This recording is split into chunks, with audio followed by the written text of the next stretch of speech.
creatures, there was a deep little hollow where you could build a sort of tiny oven with stones and roast potatoes and eggs in it. Roasted eggs were a previously unknown luxury, and very hot potatoes with salt and fresh butter in them were fit for a woodland king, besides being deliciously satisfying.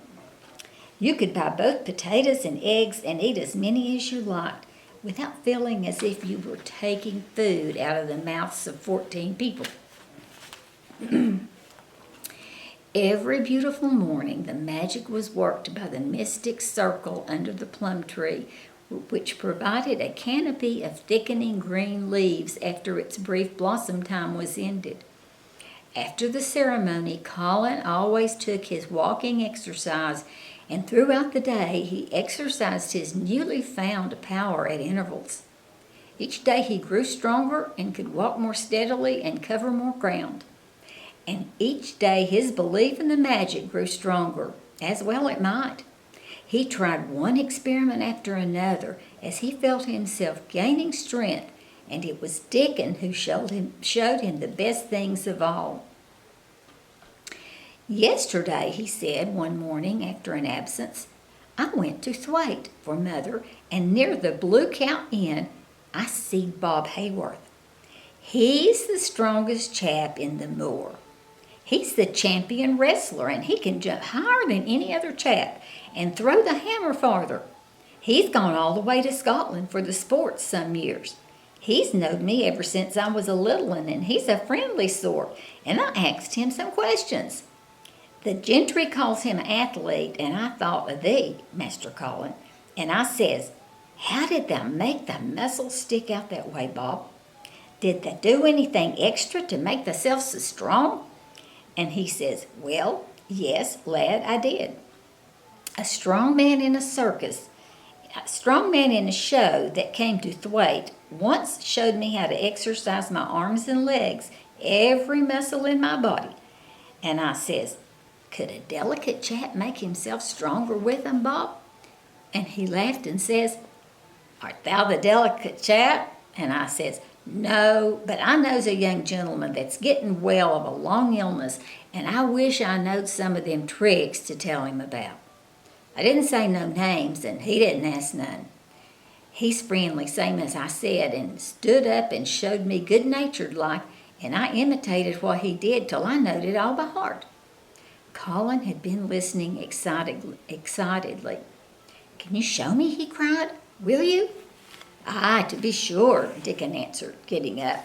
"But he says thou must do 'em gentle at first, and be careful not to tire thyself. Rest in between times, and take deep breaths, and don't overdo." "I'll be careful," said Colin. Show me. Dickon, you are the most magic boy in the world." Dickon stood up on the grass and slowly went through a carefully practical but simple series of muscle exercises. Colin watched them with wide eyes. He could do a few while he was sitting down. Presently he did a few gently while he stood up on his already steadied feet. Mary began to do them also. Soot, who was watching the performance, became much disturbed and left his branch and hopped about restlessly because he couldn't do them too. From that time, the exercises were part of the day's duties as much as the magic was. It became possible for both Colin and Mary to do more of them each day they tried, and such appetites were the results that for the basket Dickon put down behind the bush each morning when he arrived, they would have been lost. But the little oven in the hollow and Miss Sowerby's bounties were so satisfying that Miss Medlock and the nurse and Dr. Craven became mystified again. "You can trifle with your breakfast and seem to disdain your dinner if you're full to the brim with roasted eggs and potatoes and richly frothed new milk and oatcakes and buns and heather honey and cream." "They are eating next to nothing," said the nurse. "They'll die of starvation if they can't be persuaded to take some nourishment." And yet see how they look." "Look!" exclaimed Miss Medlock indignantly. I've moithered to death with them. They're a pair of young devils, bursting their jackets one day, and the next turning up their noses at the best meals could content them with. Not a mouthful of that lovely young fowl and bread sauce. They didn't set a fork into it yesterday. And the poor woman fair invented a pudding for them, and back it sent. She almost cried. She's afraid she'll be blamed if they starve themselves into their graves." Dr. Craven came and looked at Colin long and carefully. He wore an extremely worried expression when the nurse talked with him and showed him the almost untouched tray of breakfast she'd saved for him to look at. But it was even more worrisome to him when he sat down by Colin's sofa and examined him. He'd been called to London on business and hadn't seen the boy for 2 weeks. When young things begin to gain health, they gain it rapidly. The waxen tinge had left Colin's skin, and a warm rose showed through it. His beautiful eyes were clear, and the hollows into them and in his cheeks and temples had filled out. His once dark, heavy locks had begun to look as if they sprang healthfully from his forehead and were soft and warm with light. His lips were fuller and of a normal color. In fact, as an imitation of a boy who was a confirmed invalid, he was a disgraceful sight. Dr. Craven held his chin in his hand and thought it over. "I'm sorry to hear that you do not eat anything," he said. "That will not do. You'll lose all you've gained, and you have gained amazingly. You ate so well a short time ago." "I told you it was an unnatural appetite," answered Colin.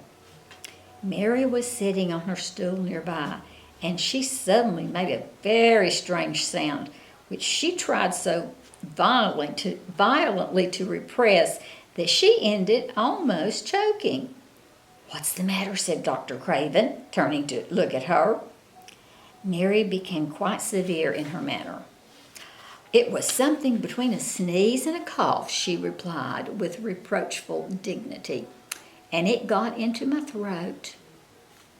But she said afterward to Colin, "I couldn't stop myself. It just burst out because all at once I couldn't help remembering that last big potato you ate and the way your mouth stretched when you bit through that thick, lovely crust with jam and cream on it. Is there any way in which those children can get food secretly?" Dr. Craven inquired of Miss Medlock. "There's no way unless they dig it out of the earth or pick it off the trees," Miss Medlock answered. "They stay out in the grounds all day and see no one but each other. And if they want anything different to eat from what's sent up to them, they need only to ask for it." "Well," said Dr. Craven, "so long as going without food agrees with them, then we need not disturb ourselves. The boy is a new creature." "So is the girl," said Miss Medlock. "She's begun to be downright pretty since she's filled out and lost her ugly, sour look. Her hair's grown thick and healthy looking, and she's got a bright color. The glummest, ill-natured little thing she used to be, and now her and Master Colin laugh together like a pair of crazy young ones.